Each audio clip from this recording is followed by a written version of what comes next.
আচ্ছা, 11B তে আমরা stellar evolution as in like regular স্টারসেরটা পড়ছি, লো মাস স্টারসেরটা অ্যান্ড ম্যাসিভ স্টারসেরটাও আমরা পড়া হয়ে গেছে, তাই না? এগুলোর আমি বলছিলাম একটা এক্সট্রা নোট দিব, এক্সট্রা নোটটা আজকে না ইনশাল্লাহ, আবার নেক্সট উইকে দিয়ে দিব। নেক্সট উইক, এই উইকে তো আর ক্লাস নাই।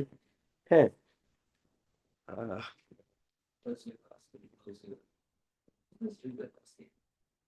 এই উইকে আর ক্লাস নাই, ঠিক আছে? এই উইকে ক্লাস নেই, আমাদের নেক্সট উইকে ইনশাল্লাহ আমি এটা একটা নতুন এক্সট্রা নোট দিব, তোমাদেরটা অ্যাড করে দিব, পরে এটা আবার রিভাইজ করবো, এখন না। তোমাদেরটাতে এক্সট্রা অ্যাড করে দিব, নেক্সট ব্যাচের গুলাতে চেঞ্জ করে দিব। আচ্ছা, ওই তো আছে, আমার কাছে নাই তো। সুরজ দেখে চাস লুঙ্গি পরা না, গামছা পরা, ওই একই আর কি। আচ্ছা, লং ডিস্টেন্স ইউনিটস, হ্যাঁ, এখান থেকে স্টার্ট করি, ম্যাসিভ স্টারদের পর থেকে। আচ্ছা, this part is just a graph, you don't have to look into it, দেখারই দরকার নেই, কারণ আমরা হার্টস্প্রাং রাসেল ডায়াগ্রাম পড়তেছি, তো এইটা আমাদের না পড়লেও চলে। এটা আসলে হার্টস্প্রাং রাসেল ডায়াগ্রামেরই একটা স্মলার ভার্সন। হার্টস্প্রাং রাসেল ডায়াগ্রামে যে যেখানে বসে, এটাতেও ফারিয়া এইচআর ডায়াগ্রাম বুঝেন তো, তাই না? এইচআর ডায়াগ্রাম হইতেছে এই যে এইটা, রাইট? এইটা যেটা লাস্ট ক্লাসে পড়েছিলাম, এইটারই একটা স্মলার ভার্সন হইতেছে এই জিনিস। তো আমাদের আসলে এটা নিয়ে প্যারা খাওয়ার কিছু নেই, এটা আমাদের না জানলেও হবে, এটা কিছুই না। লং ডিস্টেন্স ইউনিটস আমাদের জানার দরকার নেই। কেন জানার দরকার নেই? Because long distance unit is nothing but,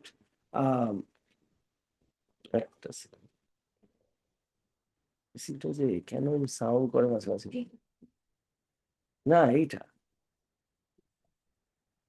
এটা না না, সার্ভিসিং করাইছি, কালকেই করাইছি, কিন্তু এই সাউন্ডটা ঠিক হচ্ছে না। ইস কমপ্লিটলি ফাইন, কোন একটা কিছু মানে কি মেকানিক, না স্পার্ক না, কোন একটা প্লাস্টিকে কোন একটা জায়গায় বাড়ি খেতেছে ফ্যানে। না না না, ফ্যানে কিছু একটা জিনিস বাড়ি খেতেছে, মানে ইটস নাথিং মেজর, কোনো কিছুই না। কোন একটা জায়গাতে ফ্যানটা কোথাও টাচ লাগতেছে, এই জন্য যখনই ফ্যানটা ঘোরা শুরু হয় তখন এখানে সাউন্ড করে।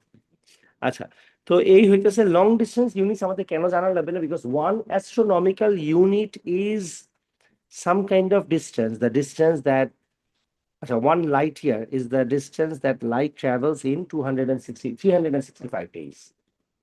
লাইট ইয়ার মানে কি এটা বুঝি, ঠিক আছে? লাইট ইয়ার মানে কি, যদি তুমি 3 × 10⁸ স্পিডে 1 বছর ট্রাভেল করতে হবে, তুমি যেই ডিস্টেন্স ট্রাভেল করবা, that is 1 light year. Similarly, one astronomical unit, 1 AU, is another distance like that. আমাদের এটা জানা দরকার নেই যে 1 AU is equal to this amount of 15 × 10⁸ মনে হয়, that is the distance. But এই টাইপের ডিস্টেন্স আমাদের না জানলেও চলবে, লাইট ইয়ার জানলেই হবে, লাইট ইয়ার ছাড়া বাকিগুলো জানা লাগবে না। এবার আসি আমরা স্ট্যান্ডার্ড ক্যান্ডেলসে, আমাদের বাকি যতটুকু বাকি এটা একদমই ইজি একটা পার্ট, ঠিক আছে? আমাদের মেইন জিনিসপত্র সব শেষ। আচ্ছা, স্ট্যান্ডার্ড ক্যান্ডেলস কি জিনিস? Standard candles is, it is it is an idea about how intensity of the light changes. তার মানে standard candle Sage it, light যত দূরে যায় তত ওর ইন্টেন্সিটি কমে যায়। isn't that obvious? বিকজ যত দূরে যাবে তত স্প্রেড আউট করবে, আর তত কি হবে, ওর ইন্টেন্সিটি কমে যেতে থাকবে, পাওয়ার কমে যেতে থাকবে। So intensity of the light is luminosity divided by 4πd²। আচ্ছা, এখন 4πd² মানে কি? তার মানে হইতেছে this is what it comes from. And standard candle কেন বলি? আমরা যদি ক্যান্ডেলের কথা চিন্তা করি, একটা ক্যান্ডেল ওর লাইট থেকে, এখান থেকে যত দূরে যেতে থাকবে ওর লাইটের ইন্টেন্সিটি তত কমতে থাকবে। এই জায়গাতে যতটুকু কমবে, এটা আরো দূরে গেলে আরো স্প্রেড আউট করবে, and it will decrease even more, তার মানে ওর পাওয়ার আরো কমবে, লুমিনোসিটি আরো কমবে। এখন এই যে intensity is equal to luminosity divided by 4πd², এইটা মানে হইতেছে this distance that we are talking about. যত দূরে যাব তত যেই ডিস্টেন্সটা পাবো, এটাকে আমরা ডিস্টেন্স বলবো। তার মানে এট দ্য মোমেন্ট ইন্টেন্সিটি কতখানি হবে, total luminosity of the light যেটা আমাদের গিভেন থাকবে most of the times, luminosity divide by 4πd²।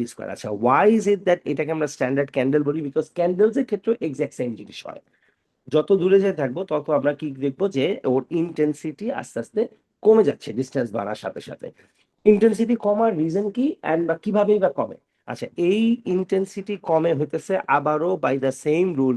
1 meter দূরে যেই ইন্টেন্সিটি হবে, 2 মিটার দূরে গেলে ইন্টেন্সিটি ইজ ওইটার 2 স্কোয়ার হয়ে যাবে, 1/4 হয়ে যাবে। 3 মিটার দূরে গেলে ইন্টেন্সিটি হয়ে যাবে অরিজিনাল ইন্টেন্সিটির 1/3 স্কোয়ার। 4 মিটার দূরে গেলে 1/4 স্কোয়ার। তার মানে ডিস্টেন্স যেই রেটে থাকে এটা তার স্কোয়ার রেটে কমতে থাকে, ঠিক আছে, এক্সপোনেনশিয়ালি কমতে থাকে। And this is what intensity says, intensity is the luminosity divide by 4πd²। এই লটাকে আমরা স্ট্যান্ডার্ড ক্যান্ডেল বলি। আচ্ছা, 4πd² মানে কি? সোজা কথা 4πr²। Because if you know it that যে কোনো আমরা সান থেকে বা একটা স্টার থেকে যখন আমরা দূরে যেতে থাকি, অনেকখানি দূরে আর্থ বা অন্য কোনো একটা প্ল্যানেটের মধ্যে যখন হয়, এইটার যে ডিস্টেন্স আছে this is actually the radius, তাই না? বিকজ ও তো এখান থেকে কি করবে, অরবিট করবে না স্টারটাকে, তার মানে এটাকে রেডিয়াস বলি। কিন্তু রেডিয়াসটাকে আমরা ফর্মুলাতে লিখি সময় we consider this as the distance. And যত দূরে যেতে থাকে তত ওর ডিস্টেন্সটা কিভাবে কাভার করে, 4πr² or 4πd², which is the area of the entire circle. Because if you recall, স্পিয়ারের এরিয়া আসে হইতেছে এই ফর্মুলা দিয়ে। যেহেতু ওইটা লাইটটা যখন, ফর এক্সাম্পল আমরা যদি ধরি স্টার থেকে শুরু করে আর্থের দিকে আসতেছে, সান থেকে শুরু করে আর্থের দিকে আসতেছে, লাইটটা কি হয়, লাইটটা তো আর একদিকে পয়েন্ট হয়ে দূরে যায় না, ওটা কি করে, সার্কুলার একটা এরিয়ার মতো করে কাভার করে, ওটা চারিদিকে ছড়া যেতে থাকে। যার জন্য আমরা ওই এরিয়াটাকে ধরে রেখি 4πd², লাইক স্পিয়ারের এরিয়া হিসাবে ধরে নিই। So the intensity is total luminosity divided by 4πd²। শেষ। এই কারণে যেহেতু ক্যান্ডেলের সেম জিনিস হয়, এটাকে আমরা স্ট্যান্ডার্ড ক্যান্ডেল মেথড বলি, ঠিক আছে? আচ্ছা, এটা কি আছে, previously it was known that the brightness of the star depends on the size and the temperature of the star. আচ্ছা, বাই দ্য ওয়ে, এইটা আরো আসার রিজন হতেছে একটা লং টার্ম পর্যন্ত মানুষ এইটাই ধরে নিত দ্যাট স্টারের ব্রাইটনেস উইল ডিপেন্ড অন ওর টেম্পারেচার অ্যান্ড কেমিক্যাল রিয়াকশনের উপর। এবার obviously it depends on the distance, যেটা আমরা একটু পরে গিয়ে মানুষ রিয়েলাইজ করছে। তারপরে গিয়ে যে ডিস্টেন্সের কারণে আসলে ব্রাইটনেস যেমন মনে হয় ওইরকম ব্রাইটনেস না, অনেক ব্রাইট হলেও অনেক সময় কম ব্রাইট মনে হয়। সো এইটাকে আমরা স্ট্যান্ডার্ড ক্যান্ডেল ওখান থেকে আসছে। Stephen Boltzmann law mentions about the idea of power output rate from the surface of the star. The luminosity of the star is overall power output over the surface. How bright a star appears to be depends a lot on how far the star is from us. So it is very important to build a relationship between the distance and the luminosity of the star. Luminosity is the total power output and intensity is the power output divided by the area. আচ্ছা, luminosity মানে কি? আমরা আগেও একবার করছি that luminosity মানে একটা স্টারের টোটাল এনার্জি যা দিচ্ছে ডিভাইডেড বাই টাইম করলে আমরা কি পাবো, এনার্জি গিভেন পার সেকেন্ড। তার মানে হইতেছে কি, লুমিনোসিটি মানে সোজা বাংলা হচ্ছে পাওয়ার। টোটাল এনার্জি ও যা দিচ্ছে ডিভাইডেড বাই তুমি যদি টাইম করো, তাহলে তুমি কি পাবা, পার সেকেন্ডে ও কতটুকু এনার্জি দিচ্ছে। পার সেকেন্ডে ও যে এনার্জি দেয় ওটাকে আমরা কি বলি, power of the star. And we need to understand power of the star যাই হোক না কেন, একটা লার্জার এরিয়াতে গেলে কমে যাবে। সো পার সেকেন্ডে যতটুক এনার্জি দিবে ওইটা পার মিটার স্কোয়ারের মধ্যে কতটুক করে পড়তেছে, or we should say per meter square এরিয়াতে পার সেকেন্ডে যেই পরিমাণ এনার্জি পড়তেছে দ্যাট ইজ ইন্টেন্সিটি। বুঝতেছি? পার মিটার স্কোয়ার এরিয়ার মধ্যে প্রতি 1 সেকেন্ডের মধ্যে স্টার থেকে যেই পরিমাণ এনার্জি এসে পড়তেছে ওটাকে বলবো হতেছে আমরা ইন্টেন্সিটি। আমরা আর্থে বসেও ইন্টেন্সিটি মাপতে পারবো। 1 মিটার স্কোয়ার এরিয়া নিব, 1 মিটার স্কোয়ার এরিয়ার মধ্যে কি পরিমাণ এনার্জি আসছে 1 ঘন্টার ভিতরে, ওটা টোটালটা মাপবো, মাইপের ডিভাইডেড বাই টাইম করব। তাহলে আমরা পাবো যে 1 মিটার স্কোয়ারে পার সেকেন্ডে কি পরিমাণ এনার্জি সান থেকে আসছে, that will give you the intensity of the sun. So intensity is equal to luminosity divided by the area. Luminosity মানে টোটাল পাওয়ার, আর ইন্টেন্সিটি মানে পার মিটার স্কোয়ারে যে পাওয়ার হয় ওইটাকে আমরা ইন্টেন্সিটি বলি। আচ্ছা, so comes along with this formula, the brightness of the star is varied over the time and it will vary in a repeating cycle. আচ্ছা, ব্রাইটনেস আরো ভ্যারি করে বিকজ ওভার দ্য ইয়ার্স ওদের distance same থাকে না। Because we all know that আসলে যতই আমরা বলি না কেন যে স্টার্সরা এই জায়গাতে আছে, ওই জায়গাতে আছে, অমুক আছে, তমুক আছে, আসলে stars they are moving away from each other. So intensity gradually কমতেই থাকবে ওভার দ্য টাইম, বিকজ এটা যেহেতু দূরে সরে যাইতেছে, even though they are all moving at the same ratio তারপরও কিন্তু ওদের মাঝখানকার গ্যাপ বড় হইতেছে, তাই না? আমি যদি বলি যে আগে যে যেখানে ছিল তার থেকে ডিস্টেন্স ডাবল হয়ে গেছে, কারণ এটা ঠিক যে আর্থ যত দূরে সরছে সানও ততটুকু দূরে সরছে, কিন্তু আর্থ আর সানের মাঝখানে গ্যাপটা কিন্তু লার্জার হয়েছে, তাই না? Because if you think about it this way, যে ধরো একটা বেলুন ফেব্রিক আছে না, বেলুন ফেব্রিকের মধ্যে যদি আমরা অনেকগুলা ডট দেই, এন্ড এটারে যদি চারিদিক থেকে কয়েকজন মানুষ টান দিয়ে ধরে, তাহলে কি হবে? একটা ডটের সাথে আরেকটা ডটের ডিস্টেন্স বাড়বে না, তাই না? স্ট্রেচ করলে কি হবে? এদের মাঝখানে গ্যাপ বাড়বে। গ্যাপ বাড়াতে কি হবে? সবারই কিন্তু সবার মাঝখানে ডিস্টেন্স একই রেশিওতে বাড়বে, তাই না? প্রত্যেকের সাথে প্রত্যেকের ডিস্টেন্স বাড়বে, কিন্তু এটাও কিন্তু ঠিক এট দ্য সেম টাইম প্রত্যেকের মাঝখানে গ্যাপও কিন্তু বেড়ে যাচ্ছে। সো ইউ ক্যান সে যে একটা বেলুন ফেব্রিকের মধ্যে আমরা মার্কার দিয়ে অনেকগুলো ডট দিলাম, ডট দেওয়ার পরে চারিদিক থেকে 3-4 জন মানুষ টান দিয়ে ধরলাম, তাকে একটা স্ট্রেচ হবে। স্ট্রেচ হলে কি হবে তোমার? তুমি বলতে পারো মানে যে আসলে তো একই হইলো, বিকজ চারিদিকে একই রেটে বাড়লো, ওদের মধ্যে আসলে সব রকমের হিসাব সেম থাকলো। দ্যাট ইজ অ্যাপ্লিকেবল কোন জায়গাতে applicable? That is applicable in case of gravity. ওরা যখন দূরে সরে, এটা কিন্তু মানে আমি আন্দাজে বানাই বলতেছি না, it is not an example, এটা আসলেই সব জায়গাতে সব বইতে ইউজ করে। যে একটা বেলুন ফেব্রিকের মধ্যে যদি আমরা ডটস দিই, ডট দিয়ে যদি টান দিই, this kind of represents the way how stars move away from each other in the space. Stars এর এই মুভমেন্ট আমরা অ্যানালাইজ করতে পারি। বেলুন ফেব্রিকের মধ্যে আমরা দিলে হয় কি, জিনিসগুলা যেমন দূরে সরে যেতে থাকে, তখন আমরা চাইলে বলতে পারি যে এরা একই রেটে দূরে সরতেছে, যার জন্য গ্র্যাভিটি ইজ নট এফেক্টিং আস। বা why is it that আমাদের সান দূরে সরে যাওয়ার কারণে এরপরও ও একই জায়গাতে আছে, একইভাবে আর্থের every single point and life on earth is happening at the same time. হিসাবে তো সেম হওয়ার কথা না। কোনো না কোনো দিকে চলে যাওয়া, ধরে এমন দিতে পারে যে আমাদের স্পেসের মধ্যে ছুঁইতে বাইরে চলে যাওয়া, সোলার সিস্টেম থেকে বাইরে চলে যাওয়ার কথা, কিন্তু এরকম কিছুই হয় না, কারণ কি সবাই একই রেশিওতে দূরে। That itself is the biggest miracle of all time. কিন্তু যে প্রত্যেকে একই রেটে দূরে সরতেছে, and যতই দূরে যাক না কেন তাদের মধ্যে গ্র্যাভিটি যে কমতেছে বা বাড়তেছে বা যাই হইতেছে, এটা সবকিছু পুরোপুরি এক্সাক্ট সেম রেটে আছে সারা জীবন। এটা কোনোদিনও 1%ও এটা মিসপ্লেস হয় না। আর 1% মিসপ্লেস হয় না, আমি তুমি বলতে পারো যে তাহলে কি কোনো এক্সট্রা মেসেজ নাই? আছে, but extra message are very small. ওদের কোনো সোলার সিস্টেমে থাকার দরকার নেই, মানে থিংস লাইক অ্যাস্টেরয়েডস এন্ড এভরিথিং। বুঝছে? অ্যাস্টেরয়েডস যদি চইলেও আসে কোনোদিন কোনো জায়গাতে, অ্যাস্টেরয়েডস মানে স্টোনস বা মিটিওরস ফিটিওরস হাবি জাবি জিনিসপত্র, এগুলো যদি চলেও আসে, কিছু আসে যায় না। 2029-এ নাকি আর্থের কাছাকাছি একটা বিশাল বড় অ্যাস্টেরয়েড আসতে পারে। হ্যাঁ, শেষ হয়ে যাবে কি আর? না না না, আর শেষ হবে। এর আগে মনে হয়, এটা মনে হয় না, এবারটা নাকি অনেক বড়। এটা কালকে পরশুদিন ইন্টারনেটে দেখতেছিলাম, হিউজ একটা অ্যাস্টেরয়েড 2029-এর দিকে আর্থের বেশ কাছে চলে আসবে। এটা আগে থেকে যদি ভাঙিয়ে ফেলতে না পারে তাহলে প্রবলেম হতে পারে। আর্থে ল্যান্ড মনে হয় না, 29 তো is not very far away. এটা অ্যাস্টেরয়েড যে এলিয়েন কি অ্যাস্টেরয়েডে চলে আসতেছে নাকি এবার? কি এর মধ্যে কি এলিয়েন চলে আসবে? ঠিক আছে, অ্যাস্টেরয়েড এমনিতে আসতে পারে, দেখলাম আর কি একটা নিউজে দেখলাম, গতকাল কি দেখতেছিলাম। অ্যাস্টেরয়েড আসলে তো ভালো, যদি কন্ট্রোল করা যায় ভালো। অ্যাস্টেরয়েডস এর মধ্যে অনেক অ্যাস্টেরয়েড আসলে ভালো, বিকজ এর মধ্যে অনেক সময় অনেক এক্সপেন্সিভ জিনিসপত্র থাকে, অনেক সময় এমন মেটালস থাকে যেসব মেটাল আর্থের অনেক কাজে লাগে। হ্যাঁ। স্যার, কিন্তু অ্যাস্টেরয়েডস এ তো ঝামেলা আছে। কিসে ঝামেলা আছে? ধরেন এখন যদি একটা অ্যাস্টেরয়েড যদি 150 মিটারের থেকে বড় না হয়, তাহলে ওটা অ্যাটমসফিয়ারের মধ্যেই জ্বলে নাই হয়ে যায়, ঠিক আছে। হ্যাঁ হ্যাঁ। কিন্তু এটা যদি 150 মিটার্স এর বেশি বড় হয়, তাহলে it can do a lot of damage আর্থের, মানে পড়লে অনেক ড্যামেজ হতে পারে। এর জন্য যারা, এই যে কি জানি, সায়েন্টিস্ট যারা টারা আছে, তারা নিউক্লিয়ার মিসাইল দিয়ে ইউজুয়ালি অ্যাস্টেরয়েড গুলো হ্যাঁ ভেঙে হ্যাঁ, ফেলে। ওইটাই বলতেছি, কিন্তু ধরো নিউক্লিয়ার মিসাইল দিয়ে ভাঙার পরেও তো if it gets crushed into pieces, we will still have some of the pieces, and sometimes asteroids এর মধ্যে অনেক ভালো মেটেরিয়াল থাকতে পারে।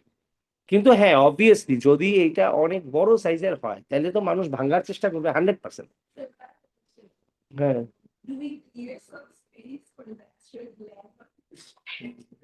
না, দূর হতো। অ্যাস্টেরয়েড অ্যাস্টেরয়েড অনেক বড় তো, তুমি ক্লিয়ার স্পেস করে কোনো লাভ নেই। একটা অ্যাস্টেরয়েড, বড় অ্যাস্টেরয়েড আর্থে এসে পড়লে পুরো আর্থের হিসাবই বদলা যাবে গিয়া। না না, সামটাইমস মিটিওর সিটিওর তোমার এটাও বুঝতে হবে যে আর্থের তো 73% পানি। তো পড়লে technically only 23% or 27% of the space is at risk. পানিতে পড়লে তো সমস্যা নাই। আর তাইলে তো এটাকে ভাঙতে হবে আগে তোমার, না ভাঙলে তো তুমি ভেজালে পড়বা। অ্যাস্টেরয়েড পড়লে কিন্তু বিশাল প্রবলেম, মিটিওরস পড়লেও অনেক বড় প্রবলেম হয় অনেক সময় যদি মিটিওরস বড় হয়। আর অ্যাস্টেরয়েড মানে কিন্তু এরা মিটিওরস হচ্ছে বড়, হিউজ সাইজ, হিউজ অ্যাস্টেরয়েড অনেক বড় থাকে। ধরো তোমার পুরো একটা কান্ট্রির সমান এত বড় একটা স্টোন, এটা তো তুমি হ্যাঁ, ফায়ারবল যদি নাও হয় তুমি বুঝতেছো একটা দেশের সমান একটা পাথর, এটা যেখানে পড়বে খবর হয়ে যাবে একেবারে। আর এই অ্যাস্টেরয়েড যেটার কথা আমি বললাম, ঠিক আছে, যেটা this is very large, this is very large. এটার কথা যে বললাম এটা আমি নিউজে যেটা দেখলাম, যদিও নিউজ অত অথেন্টিক নিউজ কিনা জানি না, ঠিক আছে, অনলাইনেই দেখছি, কিন্তু ওদের বাকি নিউজ কারেক্ট হয়, কিন্তু অবভিয়াসলি এক্সাজারেট করে, অনেক বাড়ায় বলে। এমন কিছু হইলে তো সারা ওয়ার্ল্ড ওয়াইড এতক্ষণে মানে কথা শুরু হয়ে যেত। হ্যাঁ, কিন্তু না না, ওরা যেটা বলে ঠিক আছে, আমি অনেকগুলো চেক করে দেখছি, ঠিক আছে, অনেকগুলো চেক করে দেখছি, আবার ক্রস চেক করে দেখছি যে ঠিক আছে কিনা, কিন্তু ঠিকই বলে, কিন্তু একটু বাড়ায় বলে আর কি, বুঝছো। যেমন গতকালকে দেখলাম যে একটা ডিজিজের মেডিসিন আসছে, ঠিক আছে, সোরিয়াসিস একটা ডিজিজ আছে না, সোরিয়াসিসের মেডিসিন আসছে। তো স্কিনের মধ্যে একটা প্রবলেম হয় সোরিয়াসিসের, হ্যাঁ, না কিন্তু জনসন এন্ড জনসন একটা নতুন কিওর বের করছে, ঠিক আছে, যেইটা মেডিকেলের ওই পিলস এর কোনো সাইড এফেক্টও নাই, and at the same time side effect very minor, তোমার হালকা ঠান্ডা লাগতে পারে, এছাড়া আর কোনো তোমার সাইড এফেক্ট নাই। No no. আর এট দ্য সেম টাইম এই মেডিসিনে কি হবে তোমার, সোরিয়াসিস অলমোস্ট নাই হয়ে যাবে, বোঝা যাবে না। সোরিয়াসিস কি, ইটস আ ডিজিজ, পাগল হয়ে যেতেছে শোনা শুনে। ইটস আ ডিজিজ যেটা মানুষের স্কিনে হয়, স্কিনে হইলে হয় কি স্কিনের উপর থেকে চামড়া হালকা পিল অফ করে। বলি- মানে আমি তোমায় বলি সোরিয়াসিস হইলে তুমি দেখলে বুঝতে পারবে, তোমার মনে হবে কি কারো গায়ের থেকে উপর থেকে তুমি স্কিন উঠে ফেলে যেমন রেডিশ হয়ে যাবে। হ্যাঁ হ্যাঁ, প্রচুর র্যাশেস হয়, অস্বাভাবিক র্যাশেস হয়, যে তুমি দেখলে বুঝতে পারবা, তোমার দেখলে মনে হবে স্কিনই উঠে ফেলছে, মাসল দেখা যাচ্ছে। আসলে মাসল দেখা যাচ্ছে না, but then again it burns, তোমার জ্বলবে প্রচুর। এস আল্লাহ মাফ করুক, এটা খুব ভালো না, এটা হইলে পারলেছে। তো জনসন এটা বের করছে ট্রু, কিন্তু পরে আমি ক্রস চেক করে দেখলাম যে আসলেই ট্রু কিনা, পরে দেখলাম যে আসলেই বের হয়েছে, কিন্তু it's very expensive, very expensive. আমি তোমায় বলি $7,000। কি রে ভাই, $7,000?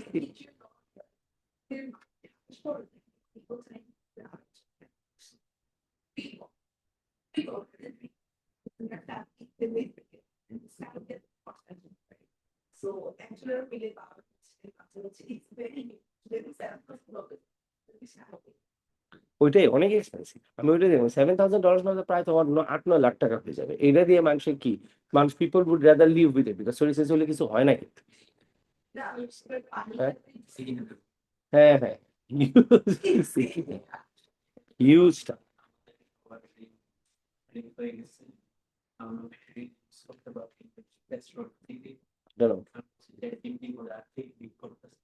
না না না, এটা করতে পারে আর কি, আর তোর অনেক ক্লোজ চলে আসবে, ঠিক আছে, এখন পর্যন্ত এর জন্য বহু দূরে আছে, কিন্তু 29-এর মধ্যে আসবে, তার মানে আবার অত দূরও না, but you need to understand, মানে অ্যাস্ট্রোনমিক্যাল বডিজ তো হিউজ স্পিডে আসে। 3200 কিলোমিটার দূর, মেয়ে 3200 কিলোমিটার হলে আজকে এসে পড়ে, 3200 কিলোমিটার কোন ডিস্টেন্স এটা। আর তোমরা যেমনি বলতেছো ভাই এখন কত দূরে, এই মিরপুরের দিকে আছে, আসতেছে, একটু পরে এটা ধানমন্ডিতে পড়বে, এইভাবে না, বহু দূর আছে, কি আছো, এভাবে আসে নাকি অ্যাস্ট্রোনট।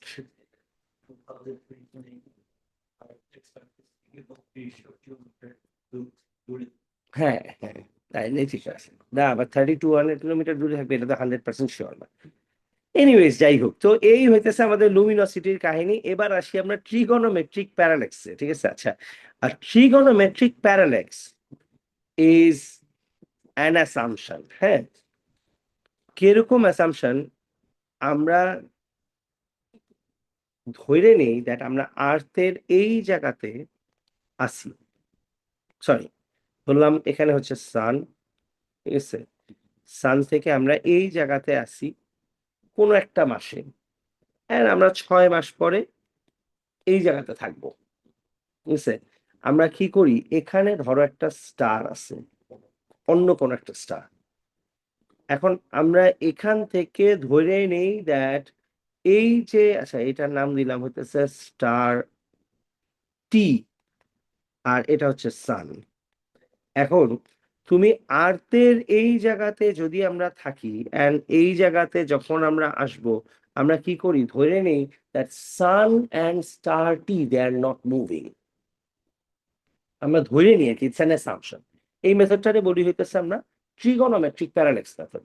আচ্ছা, ট্রিগোনোমেট্রিক প্যারালেক্স মেথড কি কাজ করে, একটা ম্যাথ দেখলে বুঝতে পারবা। ঠিক আছে, আমরা ধরে নেই দ্যাট আর্থ এখান থেকে শুরু করে এই জায়গাতে যাবে, দ্যাট ইউজুয়ালি হ্যাপেন্স, ধরলাম আমরা এটা যদি জানুয়ারি হয়, এটা গিয়ে হবে হচ্ছে জুন মাসের দিকে বা জুলাই মাসের দিকে, জুন জুলাই। তার মানে 6 মাস পরে আর্থ অর্ধেক রাস্তা কাভার করবে। আর তুমি বলতে পারো যে কেন আমার 6 মাসই কাভার করা লাগবে, বিকজ 6 মাসে আমাদের ডিস্টেন্সটা সবচেয়ে দূরে। মানে আর্থ কি করে, সানের একেবারে এই মাথা থেকে ওই মাথায় গিয়ে দাঁড়াইছে। যত লম্বা ডিস্টেন্স তত আমাদের জন্য ক্যালকুলেশন করতে একটু ইজি হবে। ঠিক আছে, আদারওয়াইজ ক্যালকুলেশন করা অনেক বেশি ডিফিকাল্ট হয়ে যেতে পারে। So we are assuming that probably the star sun and the star T are in the same line. আচ্ছা, এখন এইটা আমরা কেন ধরতে পারি, বিকজ স্টার টি আর সান এরা এতই দূরে, এত বেশি দূরে, দ্যাট এদের মুভমেন্ট তুমি বুঝতে পারবা না বললেই চলে। ফর এক্সাম্পল, আমরা সবাই দেখছি দ্যাট গাড়িতে চললে তুমি যখন মুন দেখো, when you see the moon, তোমার কাছে মনে হয় কি the moon is stationary। এখন you need to understand moon isn't even all that far away। তারপরও আমাদের মনকে কি মনে হয়, stationary. And the star T which is so far away, সে এটার মুভমেন্টকে আমরা ধরে নেই, মুন যেমন আমরা ধরে নেই যে কয়েক ঘন্টা পরে গিয়ে একটু ডাইনে বাইরে সরে, ঠিক আছে, বা 1-2 ঘন্টার মধ্যে, আদারওয়াইজ আমরা মুভমেন্ট বুঝি না। এইটার যে মুভমেন্ট, এটা তুমি 6 মাসেও কোনো কিছুই ডিটেক্ট করতে পারবে না, because it is so far. So star S আর স্টার টি কে আমরা যদি ধরি দ্যাট ওরা একটা সিঙ্গেল লাইনের মধ্যে আছে and এদের কোনো মুভমেন্ট নাই, মুভমেন্ট তার মানে কার হইতেছে, একমাত্র আর্থের হইতেছে। সো ওই হিসাবে আমরা কি করি, এখান থেকে শুরু করে আমরা মেজার করব দ্যাট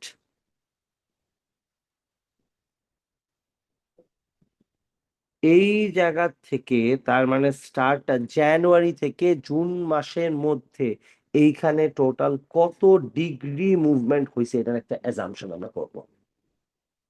যে আর্থে একবার আমরা এখান থেকে ফর এক্সাম্পল ধরলাম, যদি আমি ধরি যে ওই কর্নারের স্টারটা আছে, আমরা আর্থে ছিলাম এই জায়গাতে, তখন আমরা চিন্তা করবো না কতখানি দূরে আছি, ওইটার একটা ট্র্যাক রাখবো। 6 মাস পরে যখন আমরা এক্স্যাক্টলি অন্য সাইডে যাবো, তখন এখান থেকে দেখবো যে তাহলে এটা টোটাল মুভমেন্টটা কত ডিগ্রি হয়েছে, এটার একটা অ্যাজাম্পশন নেব।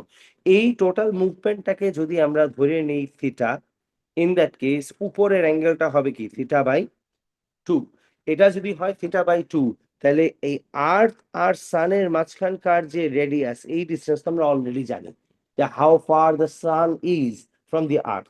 তাহলে এটা যদি জানি, ওই হিসাবে আমরা কি করতে পারবো, এখান থেকে রেডিয়াস জানলে সাইন থিটা/2 ইজ ইকুয়াল টু কি, অপোজিট বাই হাইপোটেনিউজ না? তাহলে ওখান থেকে আমরা কি করতে পারবো, we can try finding out the distance between the earth and the other star that we were monitoring for the last 1 year maybe. ঠিক আছে, 1, 1.5, 2 বছর, 3 বছর, 4 বছর যদি আমরা মনিটর করি, আমরা বুঝতে পারি যে এখানে আমরা ধরলাম এক্স ওয়াজ দিস পজিশন, আমরা গেছি হচ্ছে ওয়াই তে, এক্স থেকে ওয়াই তে গেলে এটা কত ডিগ্রি মুভমেন্ট করে, এই কত ডিগ্রি মুভমেন্ট করে ওটাকে হাফ করলে আমরা অ্যাঙ্গেল পাই। অ্যাঙ্গেল পেয়ে গেলে আর্থ থেকে শুরু করে সান পর্যন্ত যে ডিস্টেন্স রেডিয়াস, এটা তো আমরা জানি। তাহলে অ্যাঙ্গেল পেয়ে গেলে অপোজিট বাই হাইপোটেনিউজ করলে we can try finding out the distance, and this is very simple. এটা যেহেতু বেসিক ট্রিগোনোমেট্রি, এই কারণে আমরা এই মেথডটাকেই বলি হইতেছে it is called trigonometric paradox. Trigonometric paradox আমরা অন্য জায়গাতেও ইউজ করতে পারি, ঠিক আছে, কিন্তু অবভিয়াসলি এইখানে ইউজ করি বিকজ এখানে আমাদের আর কোনো উপায় নাই দেখে।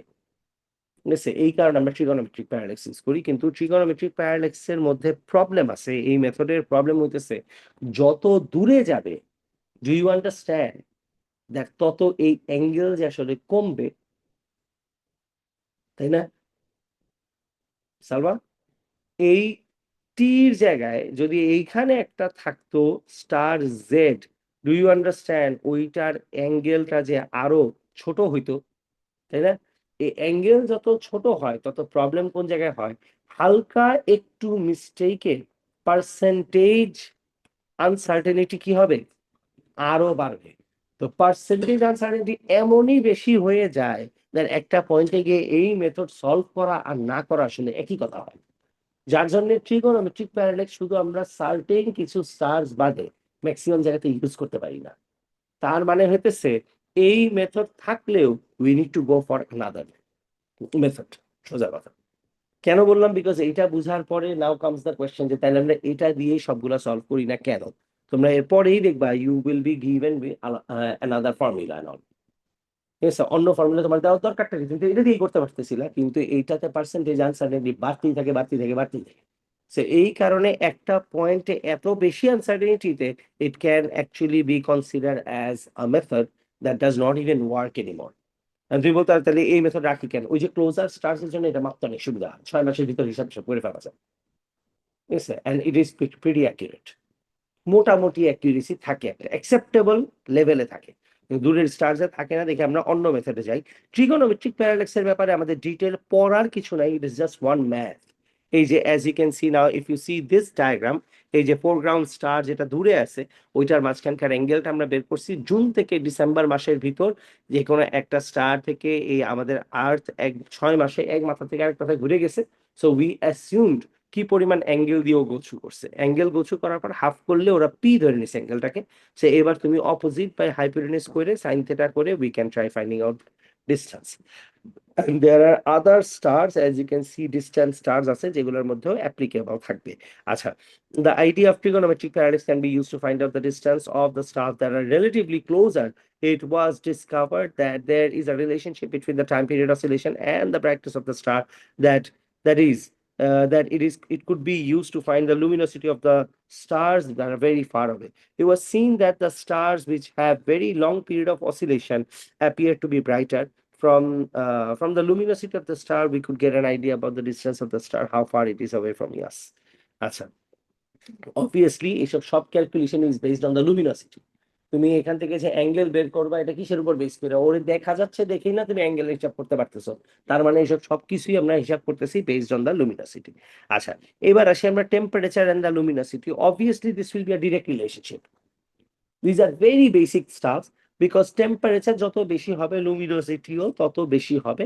ঠিক আছে, because we know that luminosity মানে কি amount of energy that it is giving out per second. আচ্ছা, repeating cycle gives us the temperature of the star according to the Wien's law. Even though the star emits light of all wavelengths, but the wavelength of the light that is emitted with the highest intensity will be the one that we will see. There is only one color that is visible to us. এটা আমরা সেদিন পড়ছি, that star থেকে সব colour বের হইলো, শুধু একটাই ডিটেক্ট করতে পারি যেটার ইন্টেন্সিটি সবচেয়ে বেশি আছে, ওইটাই আমাদের কাছে ভিজিবল মনে হয়, বাকিগুলো আমাদের চোখ আর ডিটারমাইন করতে পারে না বা ডিটেক্ট করতে পারে না। The rest of the colors will not be noticeable. The width of the spectrum lines can be used to determine whether the star is a main sequence star or not. There is relationship between the surface temperature of the star and the luminosity. The lower the surface temperature, the lower is the luminosity. ঠিক আছে, obviously stars এর light নিয়ে আমরা একটা কি করতে পারি, spectrum form করতে পারি। এটা আমরা ও লেভেলসও করছিলাম, that there are two things that is called একটা লাইন স্পেকট্রাম। ঠিক আছে, আরেকটা হইতেছে তোমার আম, আরেকটা নাম কি, লাইন স্পেকট্রামের দুইটা ভার্সন ছিল। ঠিক আছে, এই যে স্পেকট্রাম, এই স্পেকট্রাম আমরা ফর্ম করতে পারি কেমনে, কোন একটা স্টার থেকে যে লাইট আসতেছে এটাকে যদি আমরা ডিটেক্ট করতে পারি, ডিটেক্ট করে ওই লাইট দিয়ে একটা স্পেকট্রাম ফর্ম করতে পারি। স্পেকট্রাম ফর্ম করলে স্পেকট্রাম দিয়ে বোঝা যায় যে স্টার থেকে কি কি ওয়েভলেন্থ ইমিট হচ্ছে, এন্ড কোন ওয়েভলেন্থ কতখানি দূরে দূরে স্পেকট্রামের লাইনগুলো ফর্ম করছে, এটার উপর বেস করে আমরা এটাও বুঝতে পারি দ্যাট কোনটার ইন্টেন্সিটি কত বেশি বা কি টাইপের কালার আছে। এই কালার্স দেখে we can also try to understand that ও স্টারের টেম্পারেচার কি হইতে পারে। টেম্পারেচার বুঝলে আপনারা এটাও বুঝতে পারবেন দ্যাট স্টারের লুমিনোসিটি কতখানি হইতে পারে বা ব্রাইটনেস কতখানি হইতে পারে। তার মানে the brighter the star, the greater is the luminosity. শেষ। ঠিক আছে, এটা ইটস বেসিক রিলেশনশিপ। এবার আসি আমরা ডপলার ইফেক্টে। হ্যাঁ,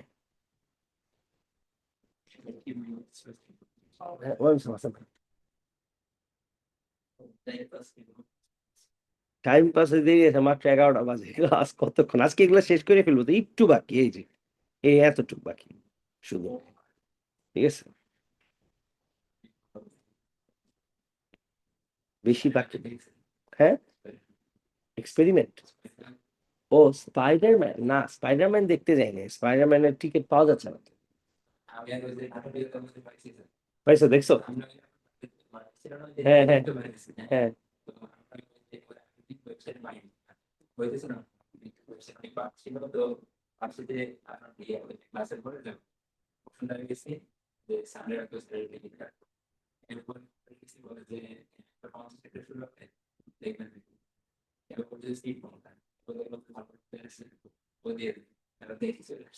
ও তখনই পেয়ে গেছে?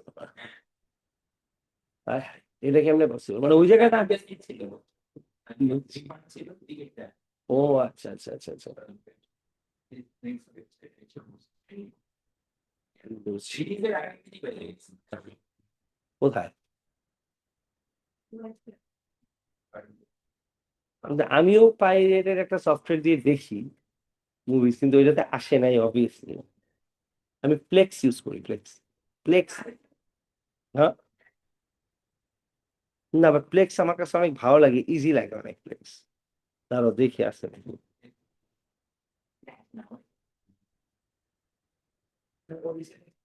না, আমি কিছুই দেখি নাই, দেখবো। এই কয়দিন কিছুই দেখিনি। এই মুভির নাম কি, স্পাইডারম্যান কি এটা? না, আসে নাই, একটাও আসে না স্পাইডারম্যানের মুভিজ। না, আগের গুলো আছে, মানে এটা স্পাইডারম্যান বা ওডিসি দুটার একটাও আসে নাই, তবে স্পাইডারম্যান চলে আসবে কয়েকদিনের ভিতর। তো ওডিসি ইজ আ বেটার মুভি আমার কাছে মনে হয়, আমি আসলে দেখলে ওডিসিটা দেখতে পারলে ভালো হতো আমার।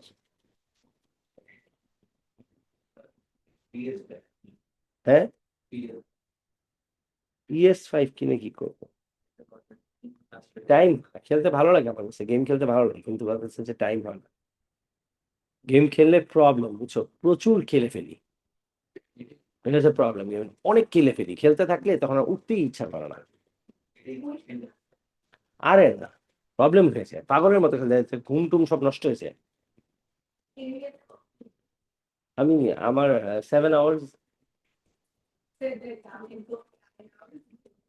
না, 9 আওয়ার্স আমি ঘুমাইতে পারি না, আমি 7 to 8 hours is good, 9 hours ঘুমাইলে আমার জন্য বেশি হয়ে যায়।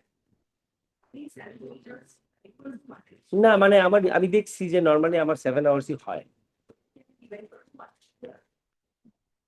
আরে না, শুধু রাতে 2 মিনিট ডিভাইড করে কে ঘুমায়? আরে না, দিনের বেলা তো আমি ক্লাসেই থাকি সারাক্ষণ, এখানেই তো থাকি আমি সারাদিন, বেরই তো হই না। আরে আমি তো ক্লাস শেষ করার পরেও দেখা যায় এখানে অনেকক্ষণ থাকি। কালকে রাতে কালকে ক্লাস শেষ হয়েছে 6:30টায়, আমি এখান থেকে বেরিয়েছি 9:30টার সময়। স্টুডেন্টদের সাথেই ছিলাম, ওরা অনেকক্ষণ ছিল কালকে।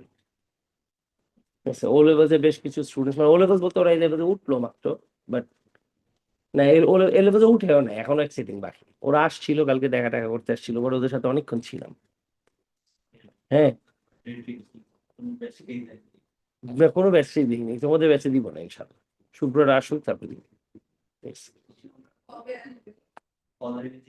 শুভ্র কবে আসবা?